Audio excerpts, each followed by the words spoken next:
This is Good Morning Indiana, working for you. It is 4:27 here on our Wednesday morning. Thanks for joining us early here on Good Morning Indiana. I'm Lauren Casey. And I'm Meredith Barrick. We begin with the latest in Iran. A lot developing overnight, including missiles being sent towards U.S. bases there in Iran and a plane crash that has killed all people on board. So what we're learning so far right now, this happened overnight developing, so you may have missed it if you went to bed early. Iran saying this is a revenge operation after killing this general, the U.S. Killing that General Qasem Soleimani earlier this week. So they fired ballistic missiles at two U.S. bases in Iraq, and they're saying that this is a revenge operation. The United States waiting to respond. We're expecting to hear from President Trump, and we're waiting to learn more details from there. We're going to be updating you. This is a developing story from overnight. Another story we have for you today is back here at home. Flu season. It's ramping up. We're in the middle of January now, and so we want to help you protect yourself and your family from getting the flu, and we're talking about keeping yourself safe from your coworkers. Yes, a lot of times people will pick up the flu bug either at school or in the office. So our Kelsey Anderson spoke with a nurse about what you can do to keep your desk, to keep other common areas safe and clean so that you don't wind up stuck on the couch or in your bed for days at a time sick with the flu. Yes, so we'll have that story and some tips coming up from Kelsey. We do want to bring in Alyssa Donovan right now and talk about the forecast on your Wednesday.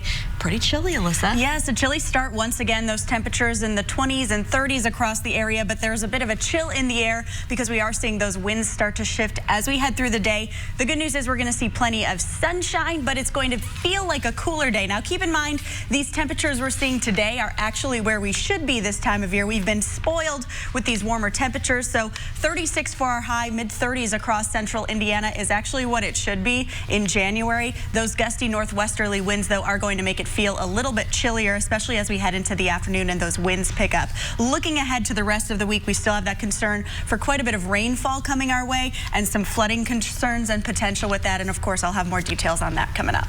All right, Alyssa, thanks so much. Well, the Greenwood Mayor, Mark Myers, announced before the end of the year that he is in a fight with Parkinson's disease right now. Obviously, some devastating news for the people that know him and his family. So only on RTV6, our Rafael Sanchez is tagging along with him to a kickboxing class. You can see him there. This is something that helps people with Parkinson's kind of keep and retain some of their skills and fight this disease literally. So we're going to have that story plus more news, weather, and traffic coming up right here on Good Morning Indiana. This is Good Morning Indiana, working for you. Now at 4:30, Iran has fired ballistic missiles at two bases housing U.S. troops in Iraq.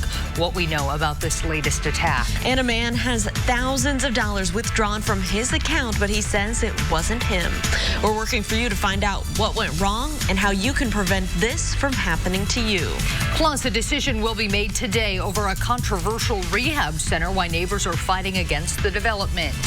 4:30 here on your Wednesday morning. Thanks for joining us. I'm Meredith Barrick. And I'm Lauren Casey. Want to bring Alyssa Donovan right now and talk about what you can expect as you head out the door on your Wednesday. Sort of a chilly start. Yeah, chilly start, and it's going to feel chillier as we head through the morning because we're going to see those winds shift. Right now, we're starting in the 20s and 30s across the area. It already feels a little chillier than that because of those winds starting to shift. As we head through the day today, the good news is we are going to see plenty of sunshine. Right now, 31 degrees in Indianapolis, 34 in Muncie. Those winds, though, making it feel more like the lower 20s in Indianapolis and the teens to the north. So you are going to want that warmer jacket as you step outside today. As we head through the day, we are seeing that high pressure in control. We have a cold front that's going to move across the area. That's really just going to shift our winds to come a little bit more out of the northwest, and what that's going to do is bring us that chillier air as we head into the afternoon. Those winds are going to be a bit gusty, especially as we head into later today. Around 25-mile-per-hour wind gusts expected. Looking at our temperatures, though, you can see we're going to dip down a little bit as we head through the morning with those clear skies. Temperatures will be into the mid-20s. It's going to feel a little chillier than that to start our Wednesday. Sunny skies this afternoon. Highs will be into the mid-30s. We have a lot of rain in the forecast coming in the next couple days. I'll have those details in just a few minutes. All right, Alyssa, thanks so much. Time right now is 4:31. Here is a look at traffic right now up on the northeast side. This is I-465 and I-69. You can see traffic in this area is moving along just fine this morning. No crashes on the northeast side to slow you down. So let's take a turn right now, get a look over on the east side of town, I-70 here and Sherman Drive. You can see traffic is moving along up to speed, both eastbound and westbound for your commute. We'll continue to keep you updated. Right now, the good news around the metro area, no crashes to report. 2 bases in Iraq that house U.S. troops attacked with more than 20 Iranian missiles.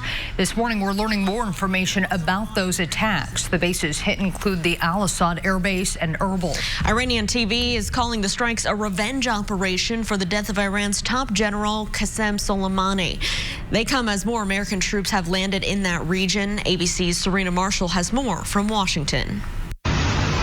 Iran striking back at the U.S., launching more than a dozen ballistic missiles, seen here in Iranian state TV video in what they've dubbed Operation Martyr Soleimani, revenge for the U.S. drone strike that killed their top military general, Qasem Soleimani. The U.S.-Iran conflict playing out on Iraqi soil, targeting the roughly 1,500 U.S. and coalition forces stationed about 100 miles west of Baghdad at Al-Assad Air Base. That's the same base President Trump visited in 2018 as his first to meet troops in the region. The president taking to Twitter to respond, writing, "All is well. Assessment of casualties and damages taking place now. So far, so good." No U.S. deaths have been reported. Officials saying there was enough of an alert. The U.S. troops were in bunkers at the time. Iran's foreign minister had told ABC's Martha Raddatz they wanted a proportionate response, but do not seek escalation or war. Are you concerned that a strong response from Iran will end in an all-out war? It depends on the United States. The United States took an act of war against Iran. It will have to be prepared for the consequences. Iranian media quoted a top security official saying Iran had 13 revenge scenarios, any of which would be a historic nightmare for America. ABC News military analyst Colonel Stephen Gaignard saying this attack likely scenario 14. And so there's just a chance here that maybe the Iranians intended to shoot into the open desert, to not harm the U.S., but to be able to go back to their own people and say, we stood up to America. The question now becomes how and if the United States will respond. President Trump announcing he will address the nation later this morning. Serena Marshall, ABC News, Washington. And an exact time has not been given for when President Trump will address the nation. Of course, we will continue to keep you updated on this developing situation with the very latest right here on Good Morning Indiana and also online. Developing overnight, one person is dead following an incident on I-465 near Arlington Avenue on the city's southeast side. It's happened just after midnight. Crews on the scene tell RTV6 a person was hit in the passing lane of the westbound lanes. This morning, that person's identity and why they were on the interstate is still under investigation. And a pretrial conference is set for March 18th in the case of a semi-truck driver accused of causing a crash that killed 3 people on I-65. The Boone County prosecutor officially filed 3 reckless homicide charges against Matthew Small. Sunday's wreck killed 21-year-old Mariah Tomey, 19-year-old Caden Kirk, and 1-year-old Hadley Tomey. Small told investigators that he looked away from the road to put his coffee cup down, and when he looked up, there was stopped traffic. His semi-tractor trailer hit 9 other vehicles. Kirk's funeral is set for Thursday, the 16th. Working for you, a major bank tells RTV6 $5,000 will be returned to a customer's account after what the bank calls an error. But there are still many questions regarding what exactly happened. Mark Godby showed RTV6 the mobile alert he received on his phone on December 27th, saying $5,000 was withdrawn from his account. The problem is Mark did not make that transaction. The bank told him someone withdrew the money at a Chase branch in Wanamaker. After more than a week of trying to work with the bank and law enforcement, Mark was not given an explanation and his money was not returned. They say that they're going to have to conduct this investigation to determine what happened, but if somebody went into the bank, I know that they have cameras in there that peer down on the service counter where the tellers are. Surely it must have seen something RTV6 reached out to Chase this week. The bank says they are crediting the $5,000 to Mark's account. They call the situation an isolated human error. If you ever have a question or an issue with your account, Chase says to call customer service on the back of your card. A man convicted in a 2018 Indianapolis murder has been sentenced to 78 years in prison. Giovanni Diaz was found guilty last month in the deaths of Jesse Harris during a robbery. According to the Marion County prosecutor, Harris and another man met up with Diaz when Diaz got into their car. Diaz demanded their belongings and shots were fired during a struggle. Harris was shot 4 times and the other man was seriously injured. Diaz was found guilty on multiple charges, including murder and armed robbery. IPL is warning customers of payment scams regarding their power bill. The company says someone is calling customers claiming to represent IPL and saying electric service will be disconnected within 30 minutes if payment is not immediately made. If this happens to you, immediately hang up the phone. Do not provide any personal information and never pay any money. Call IPL to report the scam. A decision is scheduled to be made today on the future of a controversial rehab facility in Anderson. Sunrise Retreat Center is on Ridgeway Drive near Dr. Martin Luther King Jr. Boulevard and I-69. It could become a place where people battling drug addiction or mental illness can get help. The building is a former church retreat for children with disabilities. It's been empty for many years, and many neighbors are against the facility opening so close to their homes. They've tried to delay the process since the beginning. We're against the location because it affects everybody and it decreases, our property values. It puts all of us at risk for our assets and our investments that we've made our lifelong commitments to. With bringing 100 people to the neighborhood, no matter who they are, that's 100 people that I don't know that you've just introduced to a neighborhood that only has 24 houses. So it doesn't make me feel safe. I don't know these people. Today, the Board of Zoning Appeals is scheduled to decide whether the facility gets to open. RTV6 asked leaders why this location was chosen. No one would comment on the matter before the vote. It is 4:38. Indigo is planning to make some major changes to their routes, and they want your opinion. They're holding several listening sessions over the next few weeks, and they want to get feedback for their plans for multiple route changes, including the addition of the new Purple Line and Blue Line. Similar to the Red Line, the Purple Line would connect Indianapolis to the city of Lawrence. They're also proposing a Blue Line, which would travel from Washington Street to the airport. Indigo says they will be changing some stop locations and pickup times as well. There's only 2 that are staying exactly the same, so it's just important that everyone, our frequent users or those in the community, come out and check out and see what those route changes are so that we can get the feedback on them and make sure they're going to serve the areas that they need to. Well, more listening sessions are set for the 13th, 15th, and 16th next week. You can find more information on those sessions and the maps of the planned routes in this story. Just go to the RTV6 app. The search is ongoing for 2 missing children from Idaho. Coming up, how their family is working to find them and who the police are calling a person of interest. And Facebook is banning some videos using artificial intelligence. Still ahead, why they're concerned the videos could interfere with the presidential election. Alyssa. And we have one more sunny and dry day in the forecast. Rain comes in tomorrow, kicking in, and then we are going to see that throughout our weekend as well. I'll break down everything you need to know coming up. Sponsored by Citizens Energy Group. Welcome back. It is 4:43. Here's a live look at traffic over on the west side, I-465 near I-74. You can see traffic here already picking up at this early hour, traveling smoothly both northbound and southbound on 465 this morning. No issues. The search is still ongoing for 2 Idaho children who went missing in September. Now family members are offering a $20,000 reward to help find them. 7-year-old J.J. Vallow and his 17-year-old sister Tylee Ryan were reported missing after police conducted a welfare check at their home in Idaho. Their mother and stepfather, Lori and Chad Daybell, have not cooperated with the investigation and have been named persons of interest. J.J.'s biological grandparents held a press conference Tuesday to announce the reward and plead for someone to come forward with information. JJ is my heart, and I'm hoping that this will allow one person to simply say, I know where he's at, and give us that information so that we can bring JJ and we can bring Tylee back. The grandparents that you just saw there also set up a website to receive tips. Anyone with information is asked to call the National Center for Missing and Exploited Children at 1-800-THE-LOST.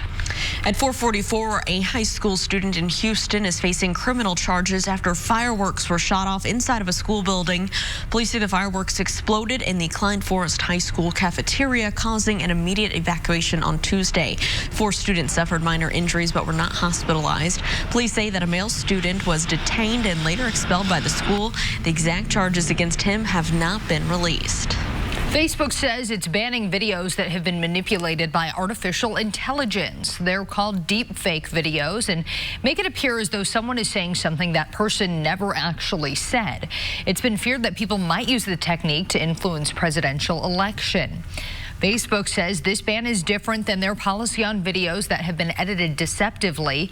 The company says it will continue to fact check those videos and label them false if they are misleading.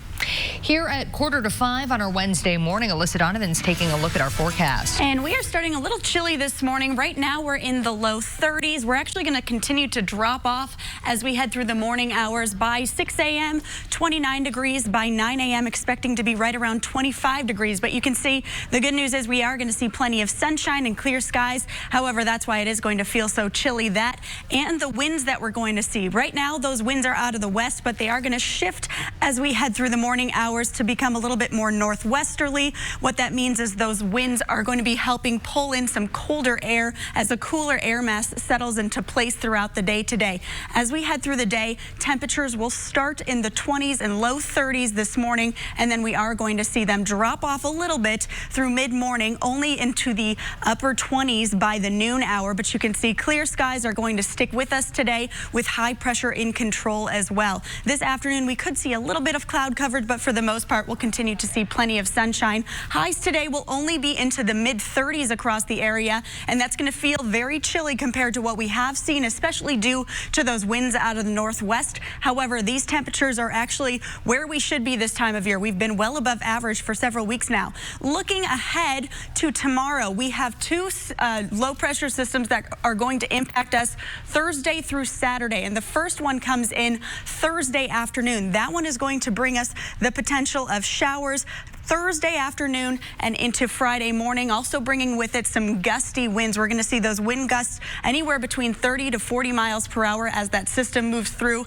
And then our second system is going to move in Friday. Throughout the day on Friday, we're going to continue to see rainfall for most of the day. That second one is pulling in moisture from the Gulf, which is why we do have the potential of seeing some heavier rainfall throughout the day on Friday. Potential for moderate to heavy rain throughout that day. Looking ahead, we'll continue to see those showers on Saturday. By Saturday evening, we could even switch to a few snow flurries into early Sunday morning, but before the system completely clears out. So that's why we are concerned with some flooding potential as this system moves through. That steady rainfall possible on Friday. And then we do have that weekend flooding concern. Of course, we'll keep you updated on that. Looking at the potential for 2 to 4 inches possible as this system moves across the area. The good news is behind this, we are going to see some drier conditions. That sunshine will return on Sunday. So we just have to get through Thursday, Friday, and Saturday, but we do have those flooding concerns along with those days. Today, starting in the upper 20s, we're going to drop down briefly this morning as those winds shift out of the northwest to the mid-20s. So it's going to feel chilly today. Temperatures only climbing into the low to mid-30s this afternoon. Looking at that 7-day forecast, highs today in the mid-30s. Afternoon showers come in Thursday into the evening, overnight, and into Friday. Friday, continuing to see that steady rainfall potential throughout the day. Continuing to see rainfall on Saturday as well. Possibly some snow flurries overnight Saturday into Sunday morning. And then mostly sunny, and that rain clears out by Sunday. Alyssa, thanks. Here is a live look right now at traffic to the southeast, I-465 and Arlington Avenue. You can see traffic in that area. It's traveling just fine. No delays to slow you down. So let's take a look at our traffic now map and plan out your commute. Looking at drive times this morning. Here's your east side commute along westbound I-70. It's a quick 10-minute drive from Post Road to I-65 downtown at the North Split. No issues. So let's take a trip across town to the northwest side, I-465 and West 86th Street. Now, Alyssa mentioned some winds out there this morning. You can see the camera bouncing around just slightly in the this area. Overall, everything in this area is moving along just fine. We'll continue to keep a close eye out for any crashes or delays. Thousands of lawsuits have claimed that talcum in baby powder was responsible for giving women ovarian cancer. But new government research says there is no strong link between the two. This study involved more than 250,000 women over an 11-year period. Researchers say the number of women who got ovarian cancer and used baby powder was about the same as the number of women who didn't. The Journal of American Medical Association called the findings overall reassuring. Researchers say they'd like to collect more data on the topic, but fewer women have been using baby powder for personal hygiene. At 4:49, life on the road will be coming to an end for award-winning country group Rascal Flatts. After a 20-year career, they announced their Rascal Flatts Farewell Life as a Highway tour, and they're kicking it off right here in central Indiana. Their concert will be held June 11th at the Ruoff Home Mortgage Music Center up in Noblesville. Ticket information will be made available in a couple of weeks, and of course, we'll keep you posted. Today would have been the King's 85th birthday. What a super fan in Michigan is doing to celebrate the rock and roll legend, and that's still ahead right here on Good Morning Indiana. A fight against Parkinson's, how the mayor of Greenwood is not pulling any punches. A story you'll only see on RTV6. Next on Good Morning Indiana. I'm Vinny Politan. Coming up today on Court TV, we are covering two big trials. The first in New York City. We'll be live in New York for jury selection day 2, the rape trial of disgraced movie mogul Harvey Weinstein. The judge trying to find 12 fair and impartial jurors. We'll have live reports from our Court TV studio across the street from the courthouse in New York City. Also, we have our teams in Ohio for the case against Jessica and Daniel Groves, parents of a little baby named Dylan. That baby was found murdered and discarded 30 feet down in a well. Mom has already admitted to it, but the trial will continue as she tries to convince the jury that her husband had nothing to do with it. We're live in New York and Ohio today on Court TV.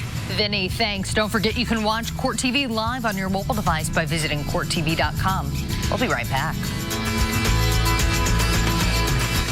RTV6 is working for you. Welcome back to Good Morning Indiana. 4:55 here on your Wednesday, and here's a live look at your commute through the downtown area. I-65 and I-70 at the North Split. Traffic is moving along up to speed in all directions. No crashes or delays to slow you down. The late Elvis Presley would have turned 85 today, and a big fan in Michigan is ready to celebrate. Max Pelicano is a professional chauffeur driver and an Elvis impersonator in Detroit. So for the King's birthday, he's combining the two. He says he is going to put on his Elvis costume and maybe even serenade his passengers. Pelicano says he admires Elvis's music and style and thought it would be fun to share that with others. Well, pizza is a staple food for most college students, and one university in North Florida is bringing it to them with just the push of a button. They installed a vending machine, or pizza ATM, you could say, in one of the dorms on campus. So dangerous, I would say. Yeah. According to the company, the pizza base is pre-cooked, toppings are added, and then it's boxed in a refrigerated compartment. When someone buys one of the pizzas, it's moved to the oven and it's ready in minutes. Oh my gosh, that is very dangerous. It's like a Lunchable, but better because it's actually cooked. I'm kind of mad I didn't think of that myself. I know. But I'm also glad it did not exist about 10 years been all ago. about That freshman 15 would have been like a freshman 50. Yeah, that's for certain. Goodness. All right, well, we are looking at about 30 degrees outside for our high temp today. Yeah, so it's going to be a much chillier day. We've kind of been spoiled with the past couple days where we've seen sunshine and highs in the 40s today. We're back to where we should be this time of year. It's going to feel much chillier outside as well because we have those northwesterly winds, highs in the mid-30s. Tomorrow, rain moves in. Rain is sticking with us Friday and Saturday as well. We have some flooding potential, highs back in the 60s before we're back to average with some sunshine on Sunday.